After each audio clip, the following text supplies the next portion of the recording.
최근에 오미크론이라는 코로나 변종 때문에 주가가 폭락하고 있습니다. 이 폭락을 이길 수 있는 특급 기술 같이 보도록 합시다. 주식을 시작하신 지 얼마 안 되신 분들이 많을 거라고 생각합니다. 저번 코로나 폭락 그때 들어오신 분들이 많죠.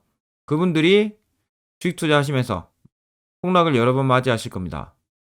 지금 이 사태도 그런 폭락 중에 하나죠. 지금 이런 폭락 어떻게 대처하는지 기술을 잘 배워 놓으시면 앞으로 주식 투자 영원히 돈을 벌 수 있습니다. 폭락 때 어떻게 해야 되는지 봅시다. 저한테 질문을 하신 분이 있습니다. 대다수의 사람들이 이런 생각을 하실 겁니다. 자, 보십시오. 저도 이거 엄청 공감합니다. 그냥 주식하신 분들 이 말을 많이 들으실 거예요. 새로운 변이 발생으로 전 세계 증시가 호떡되고 있다. 이런 돌발 악재가 발생했을 때 일반 투자가들은 이렇게 한다. 일반 투자자들은 어떤 겁니까? 보통 사람들이죠. 보유하고 있던 주식을 판다. 그래서 우선 현금을 확보한다. 두 번째, 불확실성이 해소될 때까지 구경한다. 일단 팔고 구경한다는 뜻이죠. 그리고 과대낙폭주의 매수 타이밍을 기다린다. 너무 많이 떨어진 저평가된 회사를 매수 타이밍을 기다려서 산다. 이렇게 해라고 많이 말씀하는데 저는 어떻게 할 것 같냐 물어보십니다. 저는 제가 잘하는 게 아니고 투자로 성공하신 분들 시킨 대로 할 뿐입니다. 이 시키는 게 쉽지 않지요. 그리고 말씀하시는 거 해석을 하기 쉽지는 않습니다. 그거를 여러분들께 알려드리는 거죠. 자, 이럴 때 어떻게 해야 되는지 봅시다. 주식 투자하시면서 폭락을 많이 겪으실 겁니다. 이번에 좋은 경험을 하시는 거예요. 이 경험을 통해서 투자의 내실을 다질 수 있는 좋은 기회입니다. 자, 지금 오미크론 공포가 있죠. 일단 주가가 왜 떨어지는지 보셔야겠죠. 자, 주가는 왜 떨어진다고 생각합니까? 주식이 오르는 이유는 누가 사서 그렇죠. 그럼 떨어진 이유는 누가 팔아서 그렇습니다. 그러면 팔 수 있는 사람은 누구입니까? 삼성전자로 예를 들어 보겠습니다. 회사 주인 이재용 같은 회장들이죠. 임원들. 회사 주인들이 주식을 가지고 있으니까 팔 수 있습니다. 그리고 여기 투자했던 기관도 있죠. 그리고 우리 같은 개인도 있습니다. 외국인 투자자도 있죠. 외국 사람들. 이 사람들이 팔 수 있어요. 그러면 이 중에 한 사람들이 있기 때문에 주가가 폭락했죠. 자, 주식 투자의 유형도 한번 봐야 됩니다. 주식 투자 유형. 회사 주인은 어쩔 수 없이 주식을 보유합니다. 회사의 지분을 보유해야 되기 때문이죠. 그리고 주식 투자 유형 두 번째. 오토방정 팔랑기 투자자. 내동매매자라고 하는데요. 요래 갔다 저래 갔다. 뉴스 맨날 쳐다보고 세계 시황 보고 난리 굿이 하다가 샀다 팔았다 묻고 튀기자. 이분들은 기업에 대해서 크게 보지도 않습니다. 그냥 삼성이니까 사고 뭐 좋다 하니까 사고 우량주라고 사고 기업에 대해서 크게 신경 안 쓰고 주가 움직이는 거에 보는 분이 많습니다. 기업을 크게 생각 안 하는 거죠. 단순한 대기업이다. 이 정도까지 아시고 투자하는 분도 많습니다. 자, 그런 투자자도 있고 기관 단기적으로 실적을 내야 됩니다. 실적 못 내면 잘리거든요. 기관 투자자. 그리고 사업가. 이 사업가가 이상하죠? 사업가란 말은 그겁니다. 주식 투자라고 하는 거는 어떤 거냐? 단순하게 얼마 올려서 수익을 먹는다. 이게 아닙니다. 사업의 마인드로 투자하는 분들이 있습니다. 뭐냐면요. 내가 떡볶이 가게를 운영하기 어렵다. 그런 개인 사업을 해서 잘 되게 만들기 엄청 힘들지 않습니까? 그래서 옆집에 떡볶이 가게 잘 돼요. 여기는 잘 될 것 같아요. 거기에 내가 투자할 수 있습니다. 그럼 나도 거기 지분을 가지고 있죠. 이처럼 거기 투자한 사업가 이런 분들도 있습니다. 그럼 오미크론 공포 왜 떨어졌나 생각해보면 누가 팔았을 것 같습니까? 회사 주인 이재용 회장 주가 폭락으로 팔았다. 이런 소리 못 들어보셨죠? 공시해야 됩니다. 안 팔았죠. 사업가 내가 저기 떡볶이 장사 잘 되는데 투자했는데 오미크론 병 생겼다고 당장 팝니까? 아니죠. 사업가는 안 팝니다. 오토방정 팔랑기 투자자, 내동매매자들 겁이 나서 팔고 튀깁니다. 그러면 폭락하게 되죠. 그리고 기관, 단기간 실적 내야 되는데 또 폭락합니다. 삼성전자 열어볼까요? 자, 기관은 단기간에 돈을 먹어야 되는데 떨어지니까 파는 겁니다. 그 점점 매도 물량이 많이 나와서 팔게 되죠. 팔랑기 투자자, 먹고 빨리 팔고 튀기자 하던 분들도 점점 남들이 파니까 그냥 가격만 보고 겁이 나서 파는 겁니다. 그렇게 크게 두 가지 유형의 투자자들이 팔았기 때문에 떨어진 거죠. 자, 이 증거를 보여드리겠습니다. 2020년 1월쯤에 폭락을 했습니다. 삼성전자 42,000원까지 폭락했습니다. 근데 이상한 거는 더 이상 안 떨어지죠. 내동매매자들, 기관 투자자들 이 사람들이 겁나서 판 겁니다.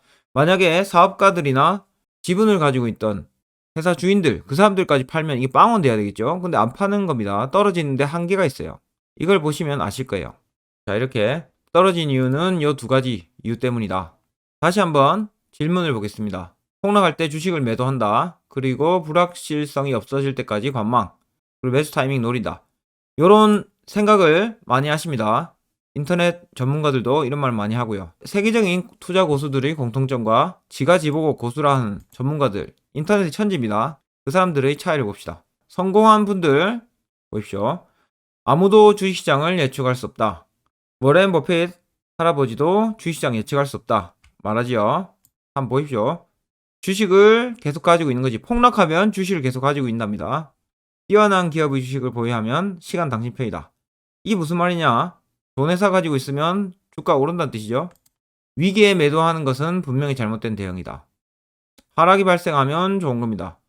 무서운 게 아니죠. 좋아하는 기업을 싸게 살 수 있는 날은 재수다. 이런 말씀들을 하고 계십니다. 자, 여기서 답을 드리겠습니다. 이 질문에 대한 답을 해볼게요. 이렇게 돌발악재가 생겼을 때 보유하고 있던 주식을 매도한다. 우리 선배님들 대답 보십시오. 매도한답니까? 가만히 가지고 있는다 하죠. 두 번째, 불확실성이 해소될 때까지 관망. 주식시장 예측할 수 없다. 불확실성, 이 관망이나 매수 타이밍 기다린다. 이런 것들은 전부 다 주식시장을 예측하려고 하는 겁니다. 자, 돈 번 분들 어떻게 대응하는지 아시겠죠? 자, 1번부터 더 확실하게 보여드릴게요. 보유하고 있던 주식을 매도한 현금 확보. 삼성전자 봅시다. 예를 들어서 2020년 이 폭락, 역대 최대 폭락이랍니다. 단기간. 요때 3월 달에 겁이 나가지고 팔았다. 일단 매도했습니다. 이때쯤. 그럼 떨어지죠. 관망한다. 현금 확보했다. 칩시다. 확보했죠. 아직까지 불안합니다. 이때까지. 근데 요때쯤 왜 그런지 아십니까? 왜 그러냐면 불확실성이 해소됐기 때문이죠. 내가 팔았던, 공포에 팔았던 그 시기보다 훨씬 높을 때입니다. 주가가. 내가 공포에 주식을 매도했죠. 이때보다 훨씬 올랐을 때. 이때가 악재가 해소됐을 때입니다. 내가 팔 때보다 훨씬 위에 있어요. 항상. 사람들이 사는 이유는 악재가 해소됐기 때문이죠. 자, 그러니까 불확실성이 해소될 때, 그때는 주가가 이미 오르고 난 뒤입니다.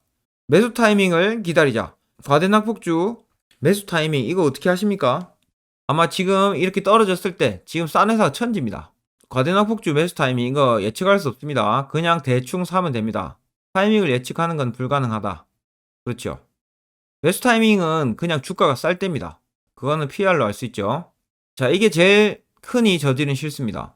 현금을 우선 확보한다. 매도해서. 팔고 나면 오릅니다. 한번 경험해 보십시오. 내가 팔 정도면 공포가 극에 달았다. 이렇게 볼 수도 있는 겁니다. 당신은 99%의 대중입니까? 아니면 상위 1%입니까? 99% 하는 행동 따라가면 돈을 잃습니다. 주식에서 돈 번 사람 별로 없죠? 그러니까 사람들 몰려다니면서 공포에 팔고 그러시면 안 됩니다. 상위 1%가 되시려면 가만히 계시면 됩니다. 이런 이야기도 한번 드리고 싶습니다. 자, 지금 주식 투자에서 돈 번 분도 있어요. 근데 이번에 폭락으로 수익 얻었던 거 다 뺏기고 빵원 된 겁니다. 그럼 이렇게 느끼겠죠? 주식은 역시 팔아야 내 돈이다. 이 확신을 가지게 됩니다. 이런 확신을 가지게 되면 어떻게 되냐?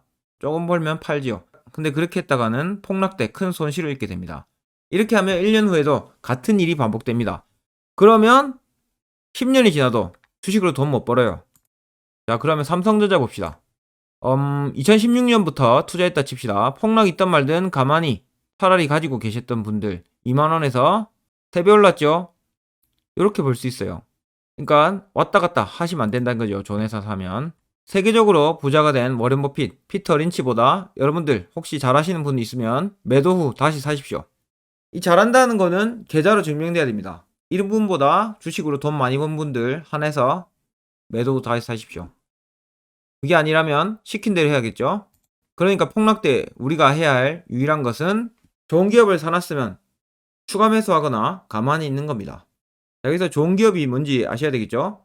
내년에 왜 오를 것인지 여러분들이 구체적으로 설명할 수 있는 그런 기업입니다.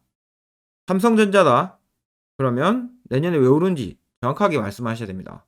그냥 삼성전자라서 샀다. 이거 안 되죠.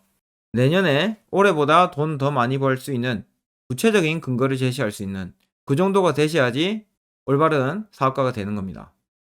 그러니까 지금 매도하시면 큰일 납니다. 지금 주가가 아주 싼 포지션에 있습니다. 그러니까 오히려 매수해야 될 타이밍입니다. 절대 팔지 마시고요. 지금 월급 나올 때마다 한 주씩 더 사십시오. 지나고 나면 지금이 기회라는 걸 아시게 될 겁니다. 추가로 실제적으로 우리한테 폭락은 왜 도움이 되나 봅시다. 자, 이번 코로나 난리 났을 때죠. 폭락했을 때는 대충 사면 됩니다. 결국 올라오죠. 이럴 때는 기회일 뿐입니다. 좋은 회사에 한해서요. 자, 이렇게 우리가 시킨 대로 해야지 돈을 많이 벌 수 있을 겁니다. 99% 말고 1%의 사업가가 돼 보십시오.